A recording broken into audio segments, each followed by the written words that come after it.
A ver, los teléfonos de hoy son una locura de ingeniería, ¿no? Cada año que pasa, las cámaras son mejores, los chips más rápidos, la potencia se dispara, pero el tamaño casi no cambia. ¿Cuál es el secreto? Bueno, hoy vamos a meternos de lleno a descubrirlo. Y esa es justamente la gran pregunta, la paradoja que define cómo evolucionan los smartphones. Tenemos un espacio físico que no crece, pero las capacidades se multiplican una y otra vez. La solución a este problemón no fue hacerlo más ancho o más largo, sino empezar a construir en una dimensión totalmente nueva, hacia arriba.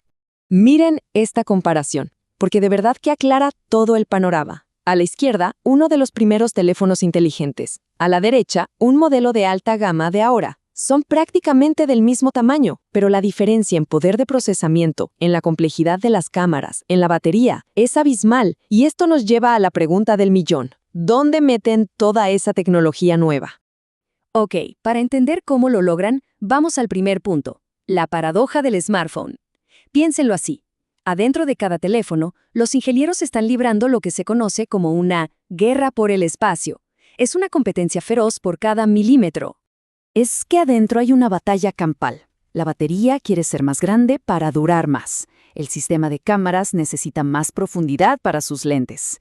Los motores que vibran, los altavoces, todos piden más espacio.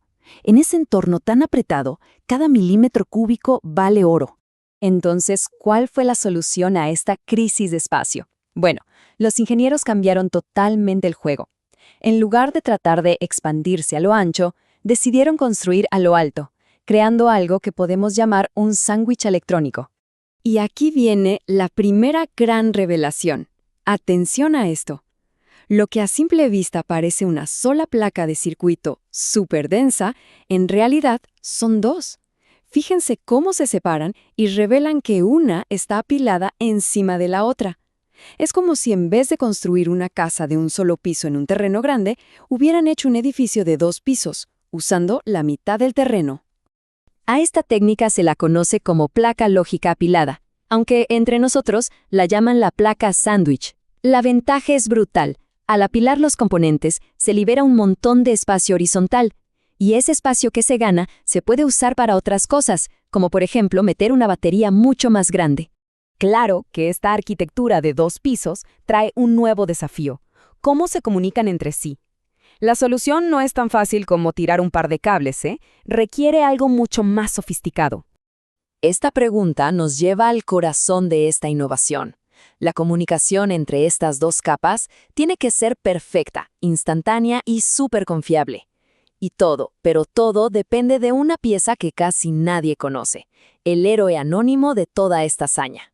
Resulta que ese marquito que se ve entre las capas no es solo para separar. Para nada. Es una pieza de tecnología súper compleja llamada interposer o placa de interconexión.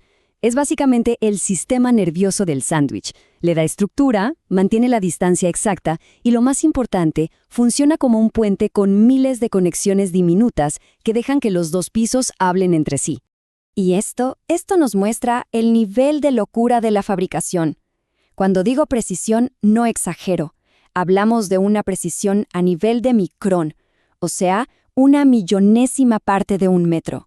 Miles de puntitos de contacto tienen que alinearse a la perfección. Si uno solo falla, el teléfono entero deja de funcionar. Es una proeza. Pero claro, como pasa siempre en la ingeniería, esta solución tan brillante tiene su costo. Este diseño trae consigo problemas bastante importantes que nos afectan directamente como usuarios. A ver, la tabla es súper clara. Por un lado, un ahorro de espacio increíble. Genial. Pero por el otro, es caro de producir, genera un calor intenso y es una pesadilla para reparar. Vamos a ver cada punto. Y aquí está el problema más grande de todos, la disipación de calor. Al tener 2 capas de chips que se calientan una encima de la otra, el calor queda atrapado ahí en el medio. Es literalmente un mini horno en el centro del teléfono. Y a ese calor le cuesta muchísimo salir. Y claro, ese horno interno tiene consecuencias que seguro a más de uno le suena familiar. ¿Vieron cuando el teléfono está full, jugando o grabando un video y de repente se pone lento, como que se traba? Bueno, eso se llama estrangulamiento térmico. Es el teléfono protegiéndose a sí mismo, bajando la velocidad del procesador para poder enfriarse. Un efecto secundario directo de este diseño de sándwich.